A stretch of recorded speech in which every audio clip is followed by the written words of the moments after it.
Welcome ladies and gentlemen, reporting from the HQs of GooseGoosePanda. Straight to the matter. FCRMC. LVRN is home to artists like Samty from Lagos, Nigeria, Summer Walker from Atlanta, Black from Atlanta, Dram from Virginia and Boogie from California. Love Renaissance. LVRN is an Atlanta record label, creative agency and management company. Love Renaissance. LVRN is an American record label and management company founded by Carlin Ramon, Justice Baden, Unia Abedu, Shamfamoso McNichol and Tunt Balogan, and based in Atlanta, Georgia. The label is currently distributed through Interscope Records, a unit of Universal Music Group. The label currently houses artists Black, Dram, Summer Walker, Samty and Boogie. The group of four guys founded LVRN, short for Love Renaissance, in 2012 while students at Georgia State University. The first artist under the label was singer-songwriter and then teenager, Rory. They grew slowly in the subsequent years, only adding two more artists, Dram and Black, to the roster within the past 5 years. On July 14, 2017, the label signed a distribution deal with Interscope Records and launched a creative space studio in Atlanta called LVRN Studios. Shamfamoso said this launch is another example of the power and influence of Atlanta's youth in the industry and culture. This studio and creative space belongs to the rest of the city as much as it does us. We want to make sure this place serves as a reminder nobody should have to travel across country to Los Angeles or New York to get started on their dream. Tunt Balogan spoke with Billboard saying what we are doing isn't a flash in the pan, it's about developing artists for the long run. That's Interscope's goal as well. That's why this works. On January 8, 2018, Rory walked away from the label to become an independent artist. Current artists signed to them are Summer Walker, Black and Samty from Nigeria. Current artists under management by them are Dram and Boogie. Their innate skill set for scouting and grooming talent prompted courting from a number of labels, all of which they were reluctant to sign to. The team couldn't subscribe to the thought of using all of our own money and resources independently just to, in theory, sell off our artists to someone else and give up everything we created. McNichol said, but when Interscope EVP, Amanda proposed a joint venture deal in 2016 that allowed the LVRN team to retain creative control, offered a 50-50 profit split, and opened up a budget to make over a new office space, they decided they finally found a worthy partner.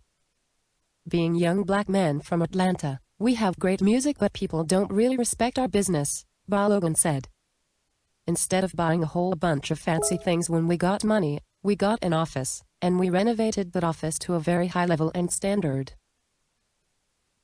Before their artist videos had millions of views, top Billboard charts and sold-out shows across the country, each co-founder had to come up with creative means to fund their visions.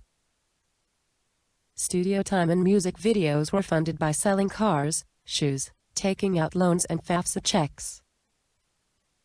In 2014, the team created the Anti-Tour, a guerrilla-style touring ploy to generate a buzz for their flagship artist, Rory. In lieu of an opening slot on unestablished acts, tour stops in Atlanta such as Childish Gambino or Tyler the Creator, Rory and crew set up shows in the parking lots of the venue and performed as fans walked back to their cars. Though the strategy was unpolished, they did not obtain the proper permits, and police eventually shut each event down. The word of mouth was the gold the team was after. Not every amazing idea is an expensive idea, said LVRN. Since then, the label has refined their approach. In 2017, Dram appeared on the Cash Prince's list, performed on Jimmy Kimmel Live and opened for Kendrick Lamar. Black's debut Free Black, released under the joint venture with Interscope, peaked at number 34 on the Billboard 200 charts, later solidifying an opening slot on the Winged Starboy Tour, and ultimately leading to his first headlining tour. Alongside label counterparts such as Quality Control Music, LVRN's presence adds to Atlanta's growing prominence as a hub for the music business. Recently, LVRN announced their latest signing, Space Jambo, and are open to scouting more artists. But the team isn't just looking for the most talented vocalists. The prerequisite to getting a meeting is a work ethic equal to each of the founding members. We really don't work with excuses, Abedu says. If you really want something to get done, you'll figure it out. Before signing their first act in 2013, singer-rapper Rari, the founders of LVRN were building artist development skills and music industry know-how behind the scenes. McNicol and Balogan, who've known each other since high school, managed local Atlanta producer duo Fki and interned at Lighter Chris Disturbing the Peace, eventually running the label's publishing arm. Baden, Ramung, and Abedu worked as sales associates in the women's shoes department at Nordstrom in order to make ends meet while developing other local acts. We all had to have jobs in the beginning, because that's how we subsidized our creative efforts and the stuff we wanted to do, Abedu explains. Balogan adds, we were the kind to just sit back, learn, observe, and when we didn't know something we would just ask questions or we would go figure it out. That's the type of attributes that managers have to have, a figure-it-out mentality. We don't take no for an answer. That's always been in our blood. LVRN's figure-it-out mentality extended itself especially well to the company's lack of funding early on. When you have little to no money to do things, you actually end up getting the most creative, says McNicol. With an artist on the roster and no budget to work with, LVRN was forced to think outside the box when it came to marketing. It starts as early as the anti-tour, which is when we had Rory pop up at other people's shows with a U-Haul truck and a band, playing for fans off a generator, McNicol remembers. We always say that at the core of any great idea, the concept is free. Money should only magnify it. From inception, it's been a very creative-based company when it comes to the marketing and stuff that we all love to pull off. As the company grew and signed more acts, the team realized they needed to define workflow and specialize. Abedu explains, Sean, naturally having good ideas, took on branding and marketing. Justice, naturally being a person that helps the artist make the actual music, took on art and art hunt. Naturally being the person that is the direct point of contact between the artist and the labels and the managerial type of tasks, took on lead management. Me, understanding budgets and things of that nature, I took on operations. And then Carlin, being an illustrator and just all-around creative in a lot of ways, took on creative direction.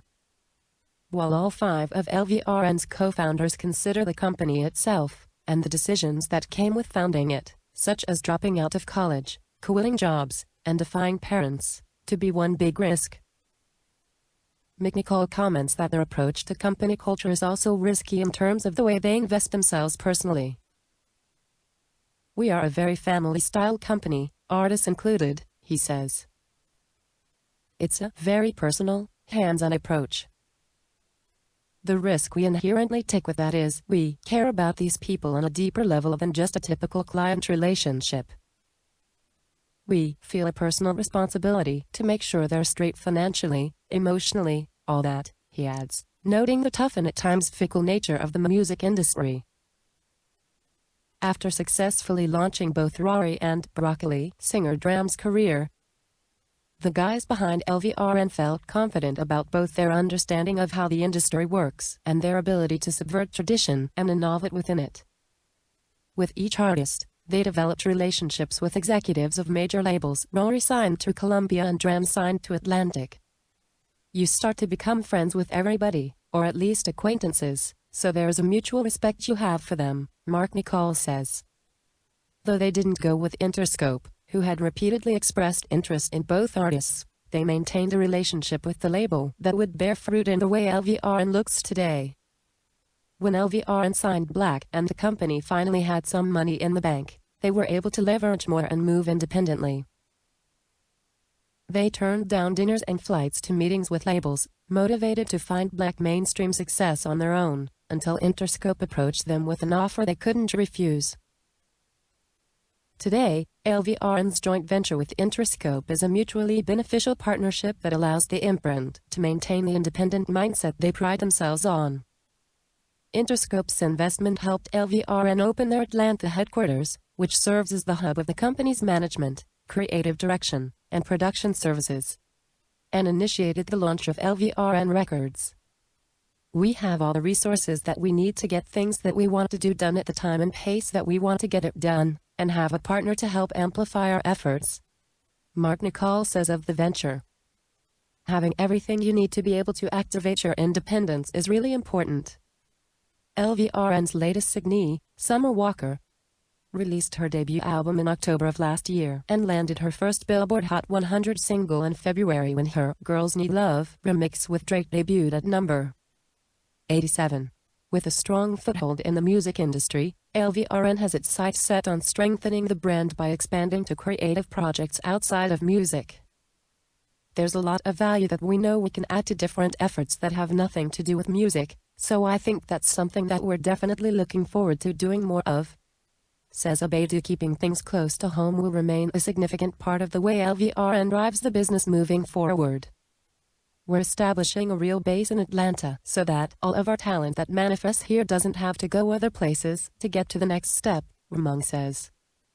With a personal connection to the artists they serve in Atlanta and an all-in-one HQ, LVRN is equipped to maintain the culture it established while it broadens its horizons as a company.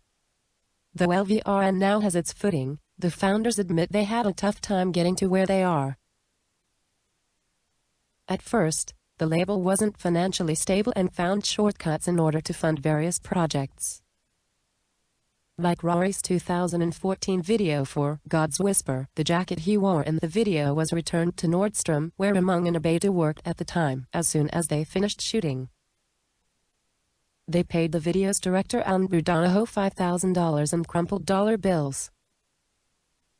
"It looked like blood money, like somebody had to go down for it," recalls McNicol. "A lot of our initial success was people buying into potential," adds Baden. "We got a lot of things we weren't supposed to get, because people believed in what we had." Dram, the Virginia-born singer who signed to LVRN's management wing in 2015, says, "They give you family vibes, it's not forced or anything." When you think of Death Row Records, Murder Incorporated, TDE, where the label's name alone is its own thing, you know what it stands for. LVRN sticks to their aesthetic so well by just being a collective of forward thinkers. They're doing shit in a real avant-garde way, but not too far out to where people can't get it. The year after Dram signed to LVRN, his breakout hit Broccoli, featuring Lil Yachty, reached No. 5 on the Billboard Hot 100. It has since earned $903 million US on-demand streams, according to Nielsen Music.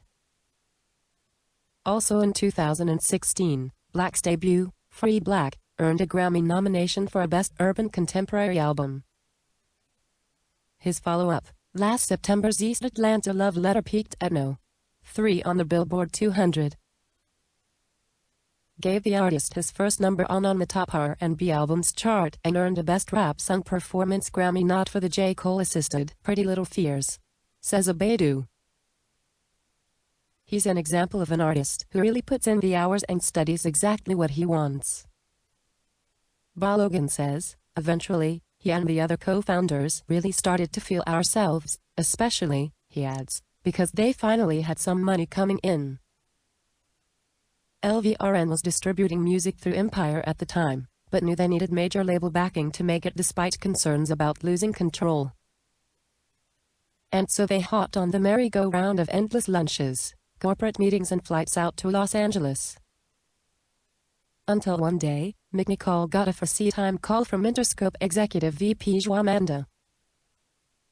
Manda was interested in signing Black, after discovering his music on SoundCloud, so he asked LVRN about the singer. But the label politely declined major executives' requests in order to avoid the aforementioned merry-go-round.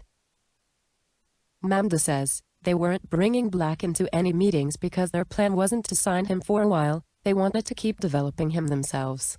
After they met, Interscope chairman CEO John Janik told Manda how sharp and driven the LVRN team came across. Interscope then pivoted its plan. Instead of just wanting to sign Black, they now wanted all in on LVRN. In 2016, Manda and Janik offered LVRN a joint venture deal. They have incredible taste and tone, says Manda. They are based in Atlanta, which is obviously one of, if not the most important musical city in the world right now. I know they're going to keep bumping into talent. That is important, but it's also important what you do with it, how you cultivate it, the vision that you have and the strategy. There's a reason everyone wants to be at their parties. There's a reason that they're behind the artists with incredible music and visuals. They're deep company. As for McNicol, the deal offered LVRN the chance to continue growing as LVRN. We always wanted to be progressive, next-level thinking black businessmen, and we wanted to get a share of what the labels were getting. And now, they could. With its latest signee, Walker, LVRN has been able to offer everything a budding artist should have, including a headlining tour which kicks off on March 21st in Chicago. They discovered her by chance, when LVRN's studio manager, also named Summer Walker, decided to Google herself one day. She saw there was a girl also named Summer Walker who sings and puts videos on YouTube and Vine, and built a relationship with her, because they shared the same name, recalls Baden. Soon after, they all got a text in their group chat that there was an artist they had to meet. Walker is one of those people that pisses you off just by how talented they are, but she's not a tryhard, Baden says. She might be the first punk R&B chick. She doesn't like doing press. When you speak to her, her responses are literally one-word answers. She did her first TV performance in a hoodie.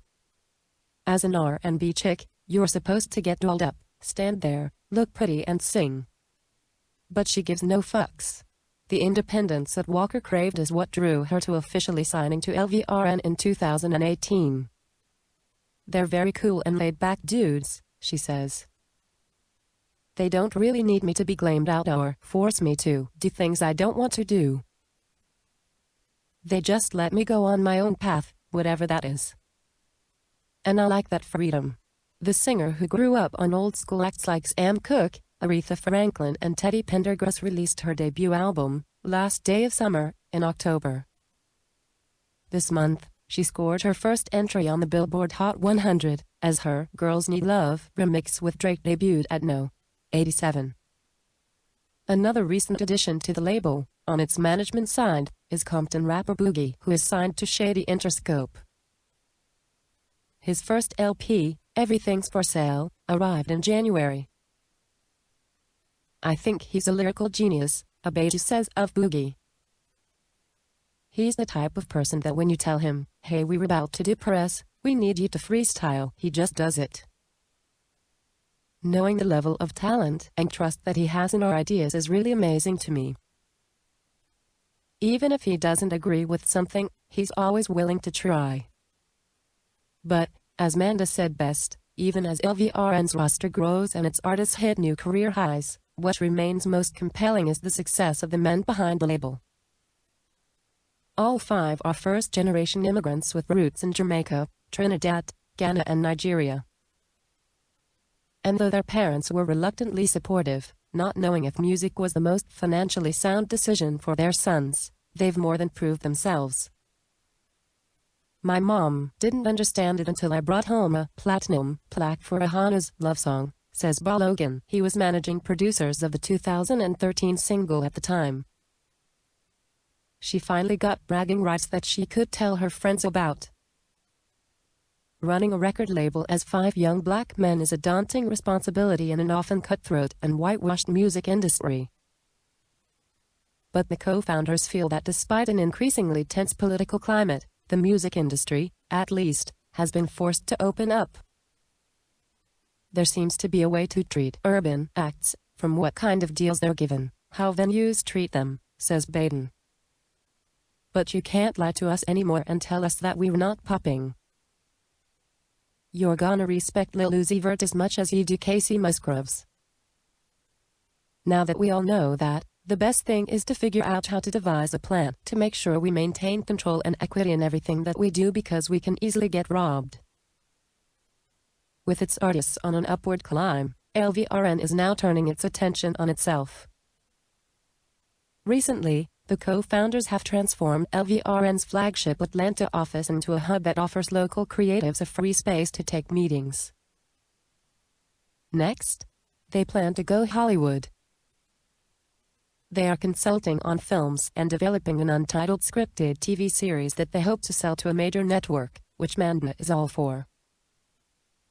They're responsible business owners and understand they have a big responsibility to artists day in and day out because this is their livelihood.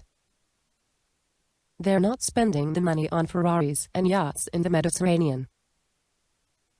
But, amidst so much change, the team's big picture goal remains the same: advancing Black industry executives.